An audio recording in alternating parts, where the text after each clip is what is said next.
We are in the third module. In the third module, so we can use the one equation to summarize what we are trying to understand. This equation is y equal to c plus y plus I of y. And essentially here, what we are trying to understand the determination of y star. Right, so in the previous lecture, so we studied how c is going to determine by y, and how I is going to determine on y, depending on y. And then finally, we have this equation, and we have some adjustment process as we discussed. So that's going to determine the level of equilibrium output. But however, there are a few assumptions or something missing from the analysis we have so far. Number one, by looking at this equation, we focus on expenditure. Right? So we focus on expenditure. Number two, by looking at this equation, so at the moment we have ignored G, we have ignored NX. NX stands for net export. Right? And then number three, for the moment, we focus on demand side. Okay, we focus on demand side. Okay. So the supply side is passive in the sense, so they're going to produce how much you demand. If you demand more, they're going to produce more. If you demand less, they can produce less. It's very passive. It's kind of a no-brainer. So they don't have their choice. Okay. And then number four, for the moment, prices are given. As a matter of fact, we haven't talked about price at all. So those are four things we assumed when we discussed the determination of y in the previous two lectures. Right? Now, what are we going to do today, or in this entire lecture 11? We are going to relax those kind of all together, meaning not only we look at expenditure, we also look at production. We may also include G and NX. We not only look at demand side, we also look at the supply side. Like 1 or 3, these two kind of closely related. And finally, we are going to see what determines price. So that's what we're going to achieve. Toward the end of this lecture, we are going to have a more complete model. So this model is going to rely on aggregate demand and aggregate supply. And this model is going to tell us what determines not only the output or the GDP, also it's going to tell us what determines the price level. Okay.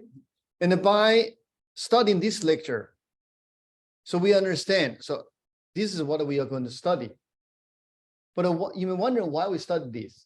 And this is going to help us understand what causes the fluctuation of our economy. And here the fluctuation usually refers to fluctuation in price. Like say, for example, currently our economy is experiencing high inflation. Now, and we already understand from previous lecture, inflation, either inflation or deflation, is harmful. They're harmful to our economy. Also, it's going to fluctuations in terms of output. But usually this is closely linked with unemployment. Right? So neither fluctuation output or fluctuation in unemployment are not desirable. Just imagine if output decline, meaning your disposable income is going to fall. Okay, and also at the same time, output falls means unemployment is going to rise, meaning so you have high chance to lose a job or get laid off. It's not desirable, right? So toward the end, so we are trying to understand what causes fluctuation of those key macro variables, and then why we care about those key macro variables. because the fluctuation of those key macro variables matters to us is going to create some harms to our economy. Right, so now we are going to have a model to understand what causes the fluctuation. And what's going to be the next step? The next step is what the government can do. And why we need the government, or what the government is trying to achieve, is trying to minimize or trying to mitigate the fluctuation. Right, so that's what we're going to study. So now here, so this is a roadmap for this chapter. We are going to look at aggregate demand and aggregate supply. As you can see, so basically we are going to endogenous price, or different from previous lecture. So now price is not given. Furthermore, so we are going to study demand and supply together. It's different from previous lecture. So supply is passive, no role for supply, right? That's going to give out the AD and AS model, which is aggregate demand and aggregate supply. So that's going to give us a preparation for the next module. So how monetary policy and fiscal policy can stabilize the economy. But what does stabilize means? It just means to reduce the fluctuation. It's like you're driving a car. Do you want the cars like bumpy, or you want the cars smooth? The driving is smooth. That's kind of the story, right? So the bumpy road, at some point, yes, you get a little bit fun, but in overall, it's going to hurt your car and also hurt your body. The same for our economy. So you don't want our economy to be like a very bumpy, right? Because this bumpy is going to hurt us, right? So that's the roadmap for this chapter. Now let's just, yeah, so by the way, so before I show you aggregate demand, it's kind of summarize what we can answer by studying this chapter. So we can answer the two big questions. What caused recession? And why inflation becomes high in one recession, but not the other? So the analysis is going to build upon two things. We look at demand and supply. That's a big departure from previous two lectures, right? But I guess it's a good time to kind of reflect how we end up with here. Remember, we spent a lot of effort to study how to measure in our macroeconomy. Now that's in previous module. Now in this module, we're trying to make sense of those numbers. So that's going to prepare for the next module, in which we're going to study what government can do, what a policy the government should do whenever there's a big fluctuation, and then why. All right. Okay, now let's start with aggregate demand curve. So the aggregate demand curve is going to show you the relationship between two variables. On the one hand, which is on the vertical line, is the aggregate price level. On the horizontal line is the real GDP, right? So I want to emphasize here, the aggregate price level is not like individual. This is different from the demand curve as we saw in microeconomics, right? In the sense, so we look at aggregate. So hence, there's this aggregate price level. So essentially, you can think about this like CPI. But here, so we use the GDP deflator, but this is like a very special price index, right? On the horizontal line, this aggregate demand. It's not like a demand for a particular good. This is a demand for the entire economy, right? Furthermore, by looking at this diagram, we find out there's like a downward slope, or there's an interesting relationship between price or price level and aggregate demand. Higher the price, lower demand, lower the price, higher demand, right? So that's what we observe. But then the question is, what is behind this downward slope? Okay, so in microeconomics, like what we reviewed at the beginning of this class, we saw the same downward slope. That is, we call law of demand. But why we have law of demand here? The reason is slightly different. Okay. Now let's look at it here to understand why there's a downward slope, or another why lower price, higher demand. Let's just examine this equation. We have seen this equation many times, do we? Right, so just GDP, which look at GDP through the expenditure, equal to 4 components, C, I, G, and the last 2 terms, we call them net export. Right?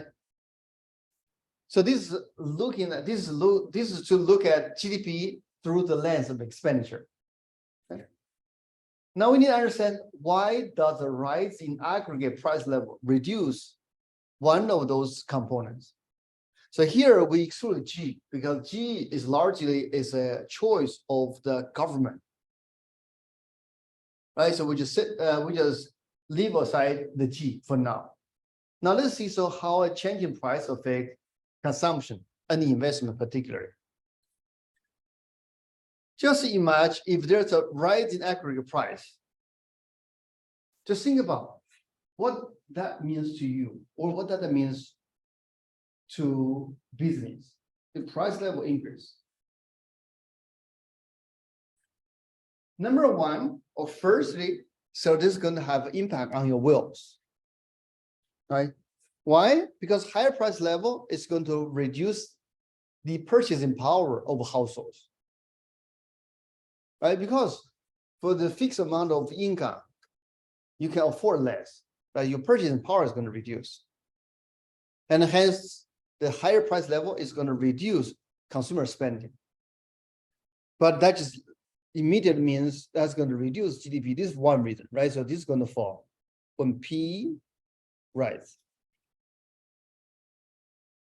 Okay. At the same time, there's an interest rate effect. What this means? To help you understand, not just imagine, let me first just think about 2 scenarios. Okay. So for example, you have $1,000 in your pocket.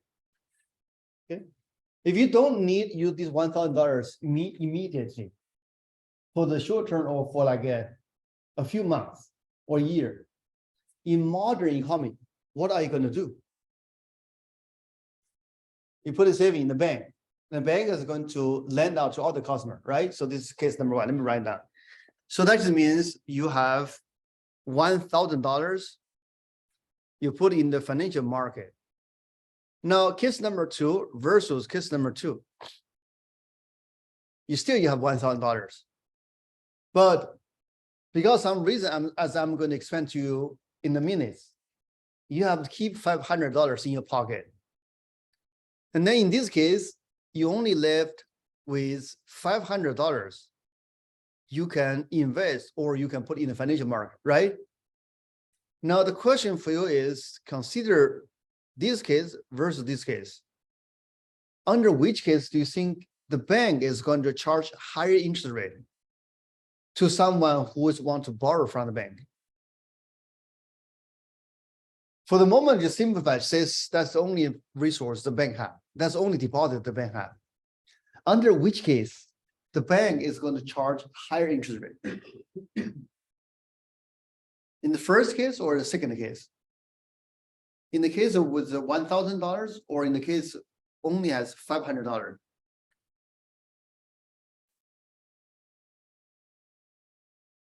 Is the question clear? What do you think? 500. 500, why? Because they have less supply of money, right?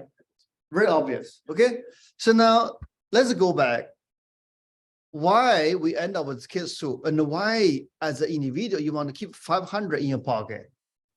This largely goes, maybe just one possible reason or related reason is that because aggregate price level is high, and you need to keep some amount of cash to do the transaction. So this is what we call interest rate effect. Higher price leads to higher demand for cash to facilitate the transaction, meaning that there are less resources go to the financial system. And then eventually that's going to lead to interest rates going to go up. Now, if interest rate go up, what that means to investment? So imagine mortgage rate goes up. What happens to the housing market, the purchase of house? less, right? Because it's more expensive, right? So that expand interest rate effect. Higher price is going to lead to a fall in investment spending and consumer spending. Or in other words, that's going to lead to GDP to fall further. I mean, this is GDP from expenditure side, from demand side, right? So there are two reasons. Okay. Now let's just kind of bring what we have discussed in previous lecture into the discussion. So this graph just summarizes what we have discussed in previous two lectures. Horizontal line, real GDP, which is income. Vertical line is plan, which is plan aggregate expanding. That's horizontal, that's vertical line. Right? And if 45-degree line cross each other, that's going to give us the total expenditure or GDP from demand side. Now remember in the previous class, like I summarized in today's class, we did not talk about price, but actually this means there is a price. This is a particular price. At a particular price, you're going to have a particular total demand. Now just imagine if the price falls based on what we just discussed, meaning in the previous slide. If price falls, what would happen to aggregate demand or aggregate expenditure? Will go up, right? Because of wealth effect, interest rate effect. Meaning, so the AE curve is going to shift up. If AE curve shift up, meaning what? Meaning we are going to have a different equilibrium. The best way for you to understand is that, so this line has one price associated with it, and this line has another price associated with this. For each price, you're going to have a particular level of GDP, right? For another price, you have another level of GDP. Now, what we're going to do here, essentially, we are going to plot P versus Y, or plot P and Y together. In the previous lecture, we just set aside P. We just take P as given. We did not change P. Now here, what we do is we just simply change P and see how the economy is going to respond from the demand side, as we discussed. All right. And from here, so you can clearly see if P move from P1 to P2, meaning P decline, what happens? Y move from Y1 to Y2, Y is going to increase. Right? So summarize, this is going to follow the following. We start with original AE, but that corresponds to one price, like here. Given this price, you have Y1. Where does Y come from? Coming from here. Now we study how the price is going to affect. So for example, so if you decline the price, so you push down the price. Okay, so price go down from P1 to P2. This line is going to move up. This corresponds to P2. Now you're going to have a higher level, or you have Y2. Okay, so then the P2 is corresponds to Y2. Sorry. Right, so this is how we end up with this aggregate demand. To summarize, we take what we have discussed in previous chapter as given. Now we just see so how the economy, how the behavior at here is going to respond to change in price. That's what we do here. Right, and then so we are going to move from the top panel to the bottom panel. The top panel, it just show you how this equilibrium is going to respond to different price level. In the bottom panel, so basically we just plot their response, right? So when you change P, you're going to change Y. So that's it, right? So now with this aggregate demand curve, before we move to the next step, we are going to see how this aggregate demand curve is going to change. Okay, just help you to understand. Just say, for example, you are trying to build a car. The car has different moving parts, right? So first you have your wheel, you have your axis. Before you just put in the car, like find a car, you want to make sure so your wheel is going to turn even without engine. It's not going to stop. And furthermore, you need to understand so what and to which direction the wheel is going to move, so that you can you can assemble the engine properly. The same thing that we are doing here. So before we show you more complex things, let's see how the AD curve is going to respond to different things. Okay. Now, basically, the question is what happens when something changes spending patterns at every price level? Or in other words, what can cause the curve to shift?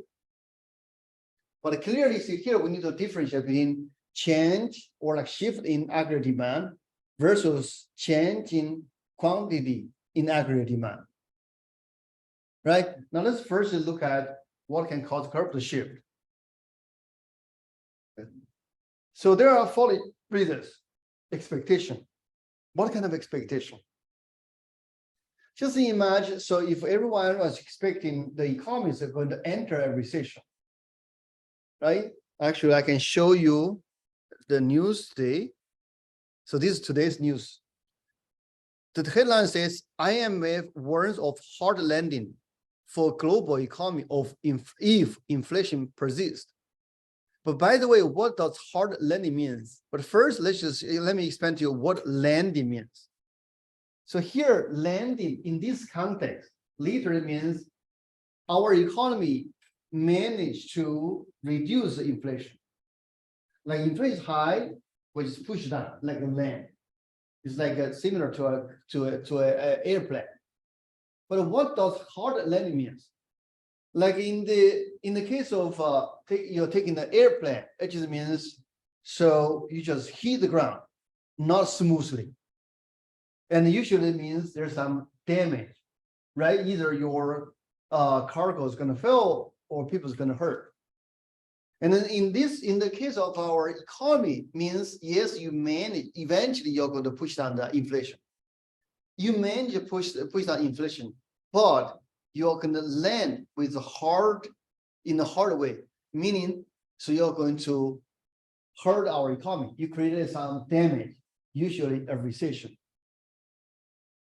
Right? But then so ideally we want to have a soft landing, meaning so we push down the inflation rate without triggering a recession. It's like in an airplane, you manage to touch down without hurt any of the customer. Similar. Now back to our business. Okay. Now here, as I explained to you, if indeed we have hard landing, meaning so we are going to see a recession in the coming months. Now, if that's an expectation, if we are expecting there's a recession coming to us, how would that affect your demand? You're going to spend more or less. If you are expecting there's a recession coming in the following few months, you're going to spend more or spend less? Less, for sure, right? So this is expectation, how expectation can change aggregate demand. Second factor, wills. Wills certainly play a role because that's going to affect your purchasing power, right? Now, the third one is the size of the existing stock of physical capital.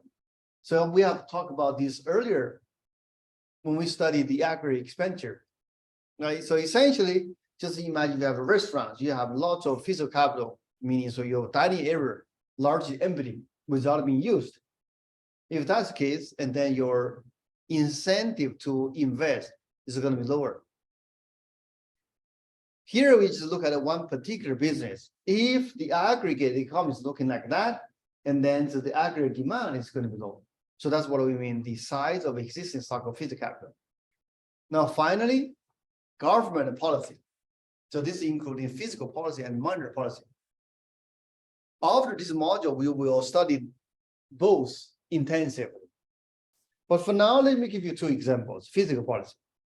Right, so we are approaching the tax day, right? So you need to file a tax return. Not just imagine if the government suddenly announce for anyone who make less than 100,000, you don't need to pay tax. the government is going to refund you fully of your tax withheld.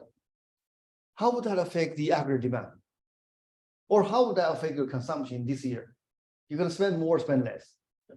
You have more money, right? So this is fiscal policy. Now, what's the monetary policy? So essentially, if the interest, so is essentially the Fed, which is the central bank in the United States, if they change the interest rate, change the money supply, so that certainly that's going to have impact on consumption and the investment, because it's cheaper. If it is lower, and then it's cheaper for you to borrow. If it's higher, it's going to be more expensive to borrow, right? So those are the factors can potentially cause the aggregate demand curve to shift. So now let's see, so what that literally means. But before I show you how, what that means of shift, so let me emphasize another sense. If we have the same curve, if we just move from these dots to these dots, so this is called movement along the aggregate demand curve. And usually this is caused by change in price level. Right? Like currently, it's like particularly in last year, 2022. So we move from here to here because of inflation. Right? So this, or in other words, so this is only, if there's only change in price level, nothing else, and then so we are going to stay with the same aggregate demand, we just move along the curve. Now, if there are other things, if there are expectation, we were expecting the recession to come in, or we are expecting the next year that there's a general election. So we have a president who is more market oriented. There's going to be tax cut. So that's either case is going to change the aggregate demand. Now, if the curve shifts to the right, meaning there's an increase, because for any price level, we are going to demand more. By the way, here, this GDP, we look at demand side. On the other hand, if the curve shifts to the left, for any level of a price, we are going to reduce the GDP. Okay, that's a decrease, right? Now, to close this part, let's examine a particular case. Questions. Does the change in wealth move us along the curve or shift it? Yes. It depends. Okay, that's the whole point of this slide. Okay, it depends. If change in wealth is purely caused by change in price level, like inflation, if nothing else, and then the change in wealth is going to lead us a movement along the curve. On the other hand, if the change is something else, for example, housing market collapse or stock market boom, certainly that's going to lead to different direction. All right, if that is the case, and then so we are going to see a shift of the curve. All right, so it really depends on what causes change in wealth. Okay, we cannot simply say, oh, change in wealth is going to lead to a shift. Right, so that's very important. Right, but thank you for trying to answer that. Okay, one more slide, then we move to aggregate supply. If the economy is in equilibrium and the housing market collapse, what will likely happen?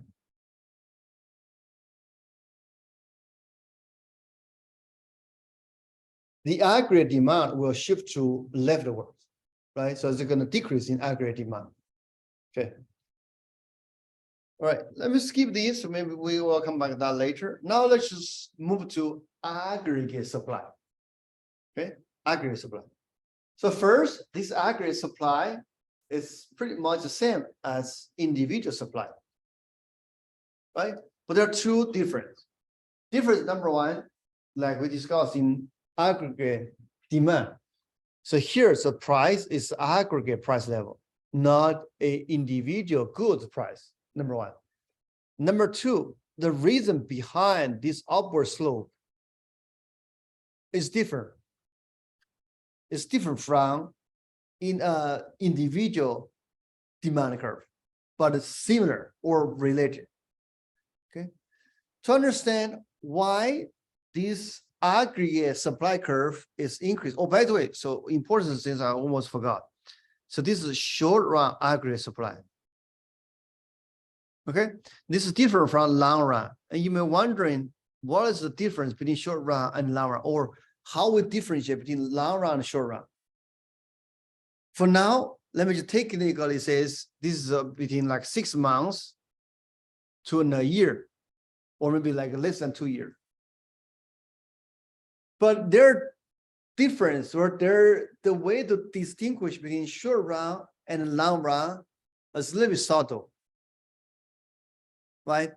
So I probably is going to give you more detailed explanation later. For now, let's just take that as a short period of time, like 6 months or 1 year, right?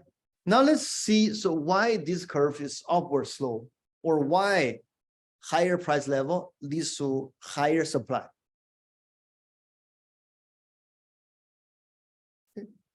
The answer, to answer that, we need to look at wage rate. But we need to first, let's look at two concepts. Number one concept is called nominal wage. This is a dollar amount of the wage you will receive, or you will get from your employer. But certainly you can replace this dollar to other currency, like euro or other currency, right? So essentially it just says it's just a wage rate in terms of money, right? So this is number one.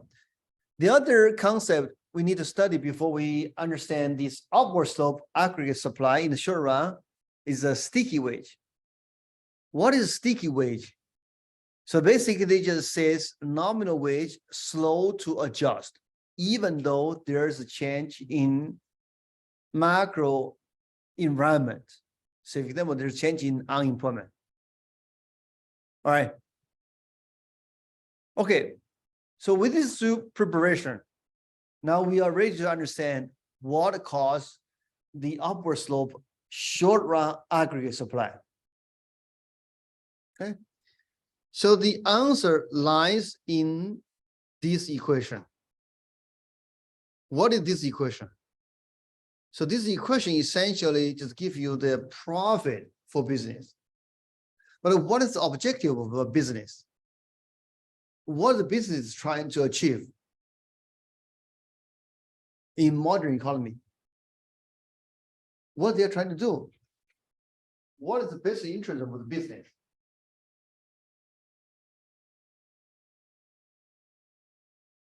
What do you think? Yeah, I'm asking you, yeah. Profit, right? Yes, in reality, you have different business. You have like a non-profit, you have a charity. Right? And then in modern days, so the business may cares about like other issues like environmental, social, or governance issue, right? That's what they call the ESG, or many other things.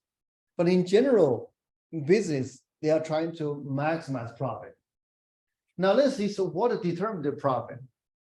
There are two terms. One, here it says price per unit, essentially it's revenue, right? So you sell and you get some cash flow is your revenue. And then so you need to have some cost, right? So this is the production cost per unit. But what are the items inside this production cost, or what does it cost to produce for a typical business? What does it cost? Can anyone tell me? So we need some items. For any business, what they need to pay, what it costs them to produce? Yeah. Labor, we call it wage. What else? Like some materials, right? Like inputs, right? So those are the two primary things, right? Can we write down? Labor, let's call it wage. The other is material or inputs, right? Very good. So to understand why the short aggregate supply curves increase, or in other words, when price increase, you end up with the firm is going to supply more. Okay. So in the middle, actually largely because the profit is going to change. First of all, let me tell you the answer, and then let me just backward engineer to explain to you what happens. The price increase usually leads to the profit increase in the short term. And this profit increase in the short term leads to the firm has the incentive to expand by hiring more or to invest and make more profit. Hence, output is going to increase.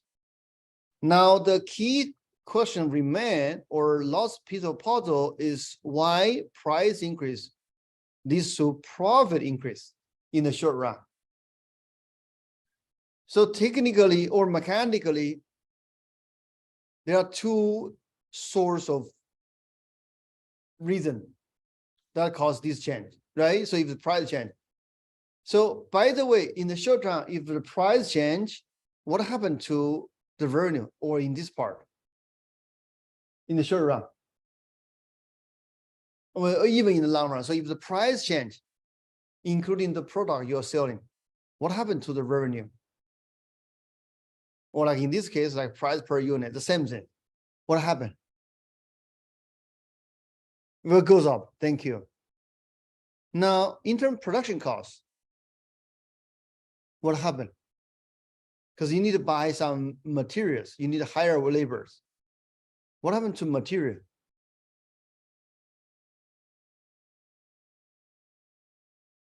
In order to produce, you need to buy material, right? So if you have a coffee shop, they need to buy coffee beans. They need to purchase like utility, gas, and many other things. What happened to the cost of material? If there's inflation, goes up as well, right? Now the final part, what happened to wage? So that's the key, okay? So that just go back to the previous slide we talked about stick wage. Actually, it does not change. Okay, let me explain to you why it does not change later. But first, look at this math. There are two terms. This term is going to increase. But in the second term, part is going to increase. Part is going to stay unchanged. And then mathematically, what happened to the right-hand side? It's going to increase, right? So that explains. So why price increase, pie increase, largely because in the short run, wage does not adjust. To help you understand that, I need a volunteer. Who has a job? I need a volunteer. Who has a job? Okay, thank you. So where do you work? You work for Hy-Vee. So when you start to work for Hy-Vee, do you have a contract? Or do you guys like have a contract together, like specify your job, either verbal or like a written contract? Yes, right? And so one important thing in the contract is about your salary, right? And then they tell you, it's like, so what is salary specified? Is like hourly or hourly? Okay, so they give you a number, right? So you don't need to tell me what's the number. Okay, so they tell you the number. Now, finally, let me ask you, so this salary is good for a week, a month, or 6 months, or even longer?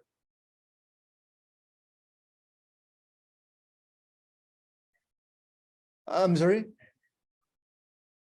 Right. At least 6 months, right?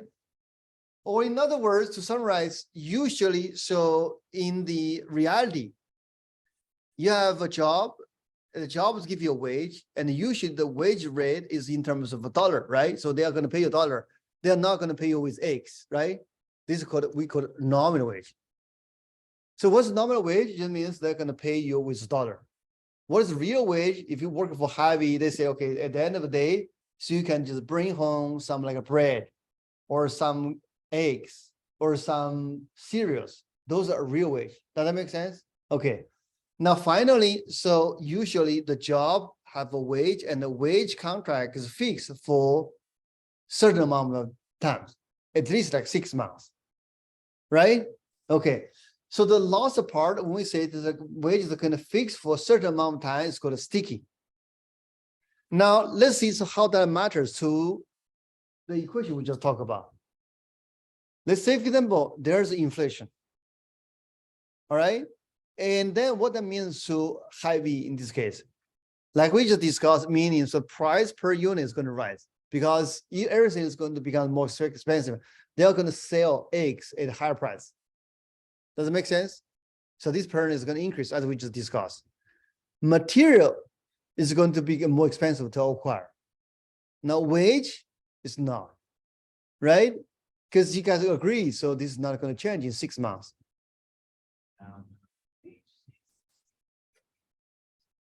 Of course, yeah. Real wage is going to decrease. Let's just hold on for that for a second, okay? So nominal wage is stay the same. What does that mean to profit for high V in the short run? It's going to increase. Can you see that? Right? This is going to increase. If the profit in the short run is going to increase for high V, what high V is going to do? They probably is going to hire more, right? Why? Because there are profit to make by hiring additional worker, right? So that implies the output is going to increase.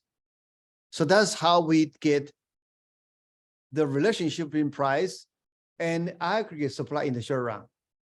Largely work through this sticky wage. What is sticky wage? It just means wage is not going to change in the short period of time. Right? To summarize, that is the aggregate supply in the short run.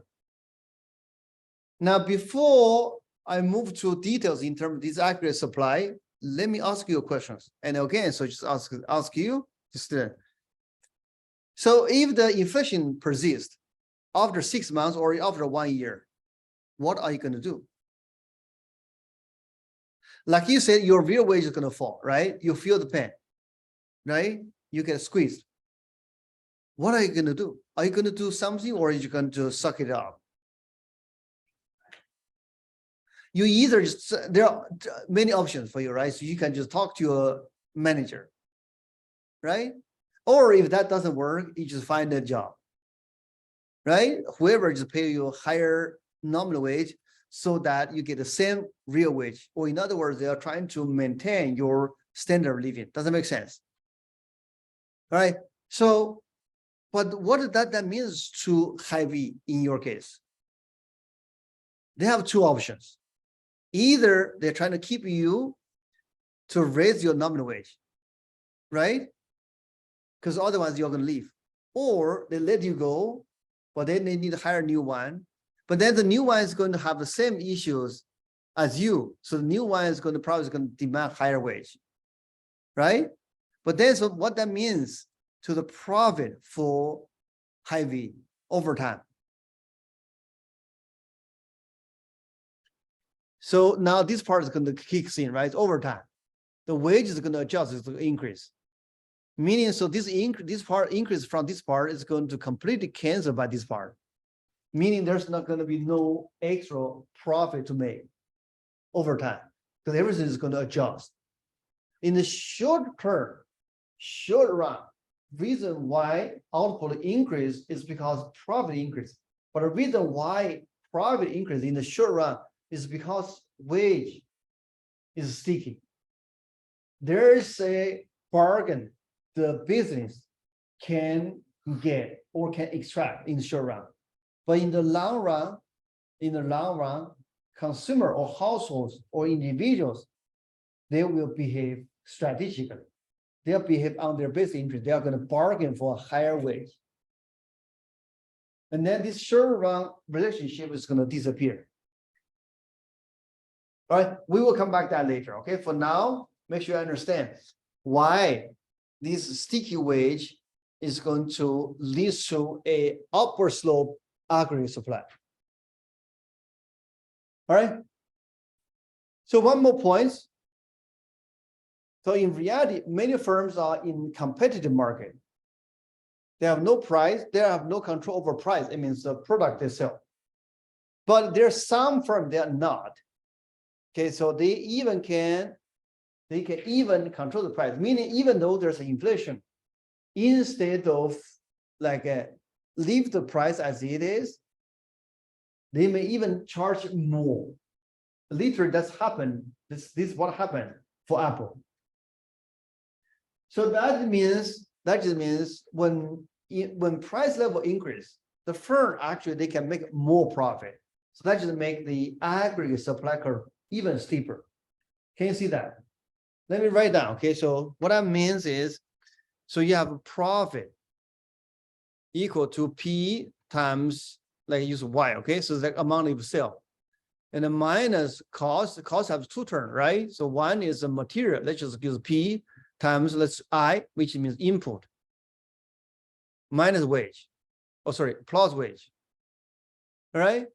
So the reason why the sticky wage leads to higher P, higher Y is what? Is high P, this term is going to increase. This country increase, but this term is going to stay the same. Now here, what I'm trying to say is, think about a business like Apple. So when the price level increase, okay, so they are going to increase. So here, so the price is just aggregate price, but now they are going to increase the price of their products one step further. So that's going to make the profit even higher, and it make the aggregate supply is going even steeper. So that's what this means. All right. Okay, now similarly, like we discussed for aggregate demand, so let's see what can cause the aggregate supply curve to shift. Again, so the purpose here is like you're trying to put together a car. You want like front wheel and the back wheel so they can just rotate or they can run independently in the right direction. Now here, so we're trying to understand how aggregate supply, they are going to respond to different things and make sure I understand what caused their move into which direction. And later we are going to put them together. Okay. So the aggregate supply, just to be precise, short run aggregate supply will shift because of the change in the following. First, commodity price. What is considered as commodity, particularly for business? Essentially like a raw material. To give you an example, soybean. Okay. What's the coffee beans, oil, electricity, copper, right? And then so in modern days you need cobalts, lithium, right, for like battery, or aluminum. Right? So those are commodity price. Those are essential for modern economy to produce. Right? So if the price changes, certainly it's going to affect the profitability. And then so that's going to translate into a change in aggregate supply. But again, it's in short run. Second factor, nominal wage. Okay? So if nominal wage change, and then that's going to make, again, so that's going to affect the profitability. But however, here, so you need to separate this nominal wage change. So earlier, when we talked about sticky wage, right? So sticky wages for each individual, the price is not going to change in the short run. So here we talk about nominal wage usage in the aggregate level. So the nominal wage is going to change. Right? By the way, what can cause the nominal wage change? Just think about two possibilities, or like two cases. Number one, in 1970s, when baby boomer generation entered labor market, if nothing else happened, and presumably is going to have impact on nominal wage. But what the nominal, so which direction the nominal wage will move? Go higher, go lower? When baby boomer generation enters labor market, what would you expect? If nothing else changes? Lower. Very good. Why? They're more people to looking for a job, right? So that's huge supply. Okay. Now another possible cases, if the U.S. opened the immigration policy, there are influx of migrants. What happened to the nominal wage? It's going to fall as well, right? Okay. Now the third is productivity. So the productivity certainly play a big role in aggregate supply, right? So we already talked about earlier. So to summarize, each of these factors change producer profit, and hence is going to push the short run aggregate supply, depending on which direction those factors is going to move, right? For example, oh, by the way, so there are two possibilities: either shift to the left, meaning a decrease in aggregate supply, or shift to the right, meaning there's an increase in aggregate supply. Okay, but what can cause curve shift to the left, meaning decrease? Oh, sorry, to the right. What can cause curve shift to the right when there, meaning there's an increase in aggregate supply? Either there's a decrease in commodity price, or there's decrease in nominal wage, or there's increase in productivity. Right, so that's good. Either of these happen, they will push up the profit for the business. Hence, in the aggregate level, the supply is going to increase. So that's what's going to happen, right? On the other hand, the curve will shift to left if one of the following happens: increase in commodity price, increase in nominal wage, or if there's a decline in productivity. Right. So this is short run aggregate supply. Yeah. Now let's look at this practice question.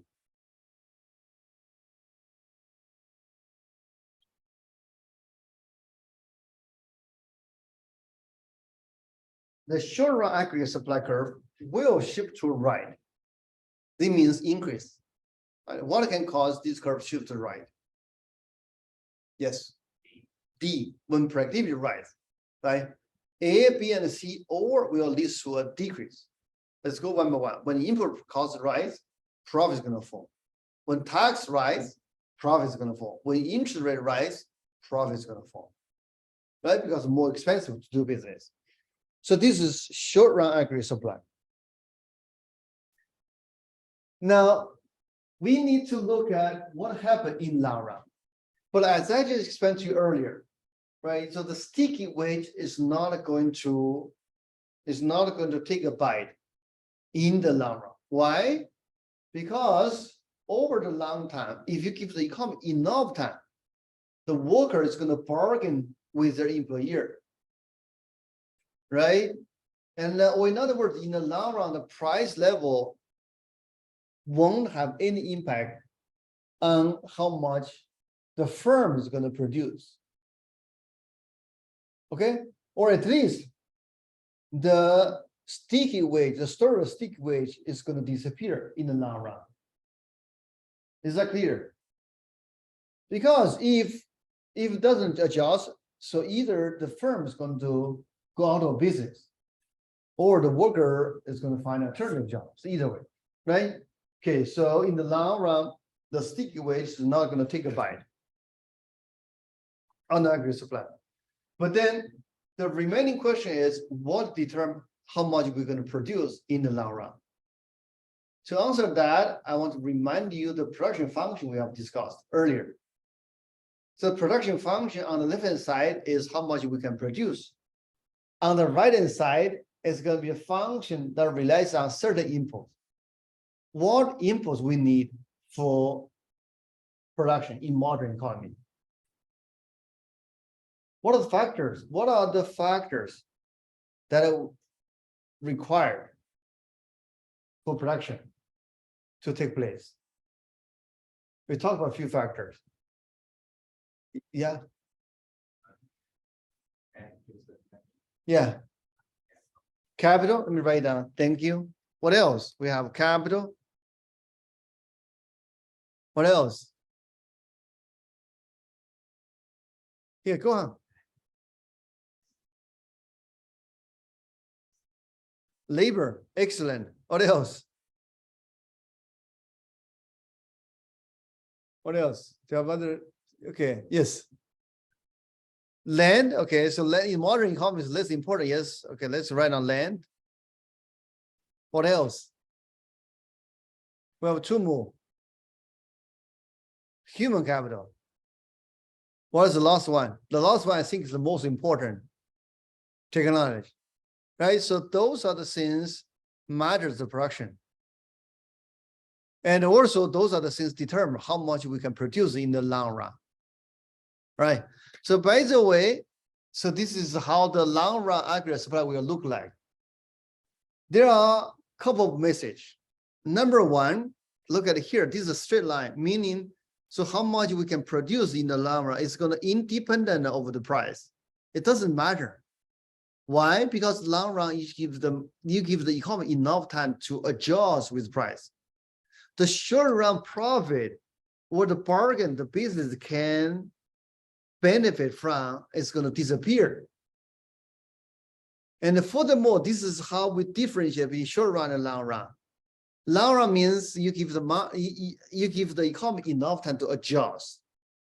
This is kind of cheating, it's kind of like a backwards, right? So we just give you the answer, tells, okay, so long run is going to have enough time. But anyways, the best way to understand is, okay, short run is very short, the sticky way take a bite.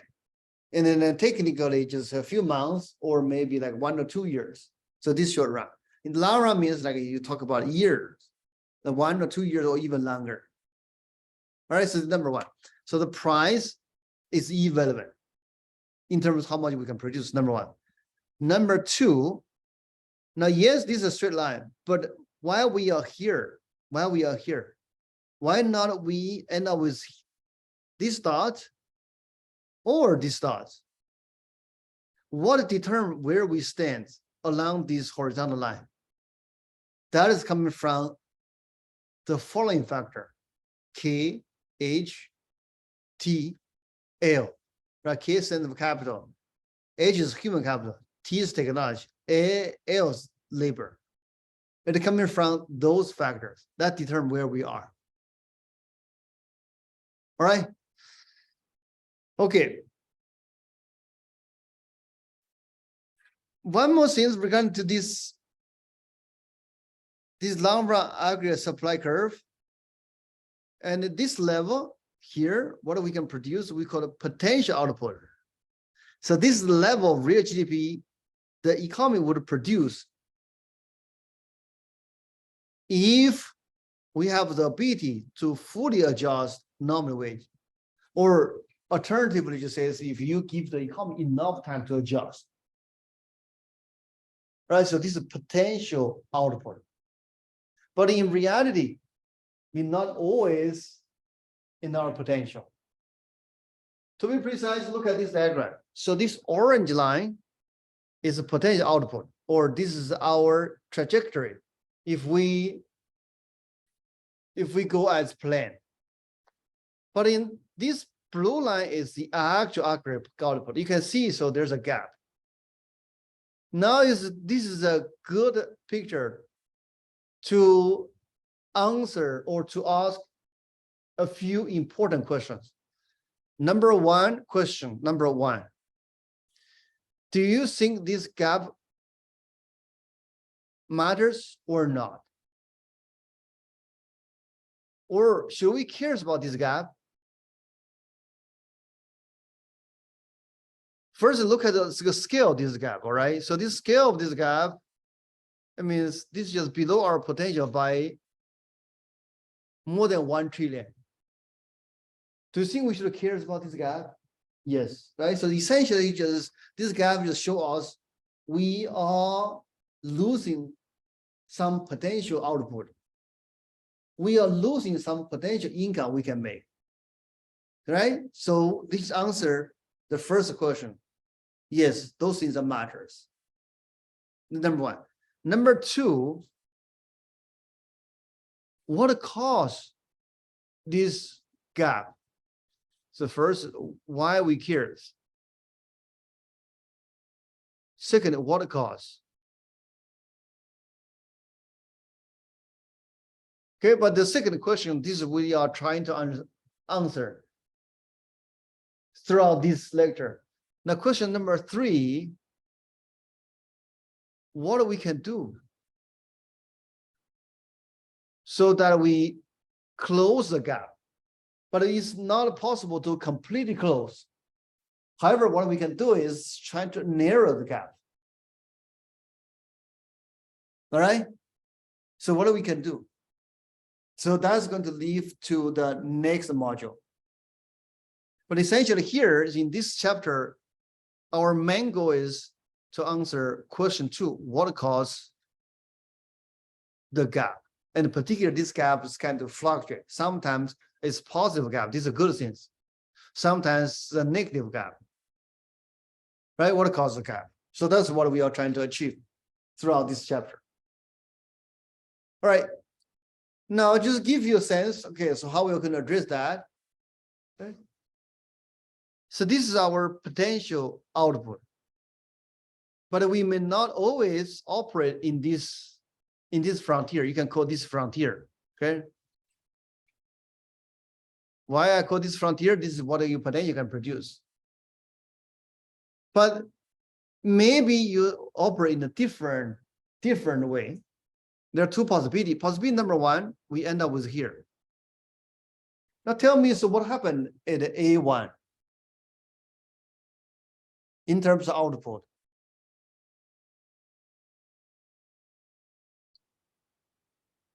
So there are 2 questions, right? So question number 1, maybe no, 3 questions. Number 1, what brought us here? I mean, brought us at point A. Okay, so this question we have to answer in the next class. Now, question number 2, at this point, what is happening? And number 3, how the economy is going to respond without any help.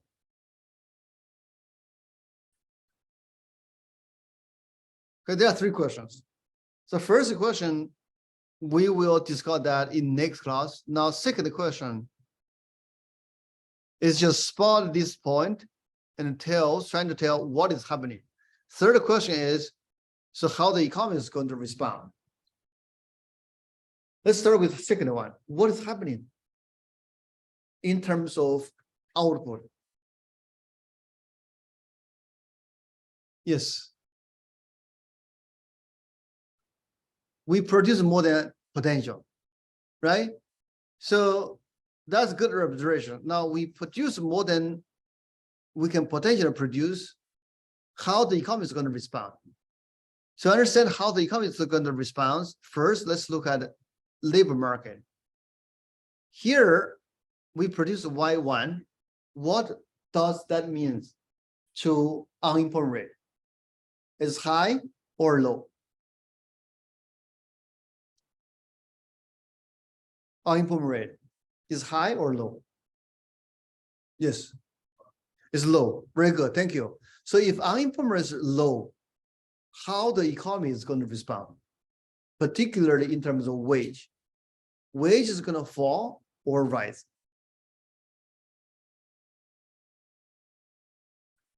It's going to rise, right? Because everyone is looking for worker. Unemployment is low. Very few people looking for a job. If wage will rise, how the aggregate supply is going to respond? Rise or fall? If nominal wage eventually rise, how the aggregate supply is going to respond? It's going to fall, right? Move to the left-hand side. That's what happens. Okay? So eventually, so the economy is going to self-correct and move back to here, like move back to their potential. But again, so I owe you an answer to this question. What brought us here? Let's wait for next class. For now, let's just think about another possibility, because here, so we have A1. It could be the case you add it here, right? Similarly, we have 2 questions. Number 1, what is happening? Number 2, how the economy is going to respond. What is happening? We produce less than we can potentially produce. What that means to labor market? Unemployment high or low? High, very good. What happened to wage, or how wage is going to respond? Wage is going to fall. Why? Because there are many people looking for a job. They are willing to work for a lower wage. Now, what next? Aggregate supply is going to increase, right? Shift to the right. So until we hit this potential level, right? Again, so let's go back. I asked 3 questions, right? So I asked 3 questions here. What brought us here? What is happening once we are here? And how the economy is going to respond? Right? So we have answered question 2 and question 3. So in the next class, we are going to answer question 1. Once we understand question 1, and then so we have that's moving machines. It's like, again, it's like a car. So how you end up with like a certain place, right? And then how are you going to, specifically driving the highway? So how you end up with like hit the bumper, right? Whatever. And then so how you can steal your car so you can return to the main road, right? So this is kind of a similar story. Okay, so now here, so I owe you one thing, which is what brought us to here. Let's go to the next class. Now, for now, let's just finish this part by looking at a few slides. And then this is go back to the earlier question I asked you, why we cares about a gap between what you produce and what you can potentially produce. This is because this gap means a lot of pain, a lot of pain. And particularly, the pain is going to be tremendous if we don't have the proper policy reaction. Okay, look at the history. So the pain is going to be tremendous without proper policy response. But it is true, so the economy eventually is going to bounce back. But without the proper policy response, so this bouncing back is going to take a long time to come. And during this process, the cost can be very high. Like this picture shows. GDP dropped by almost 30%. Unemployment is more than a quarter. So that's the cost. So that's why we need to study what causes this fluctuation and what we can do to minimize the fluctuation.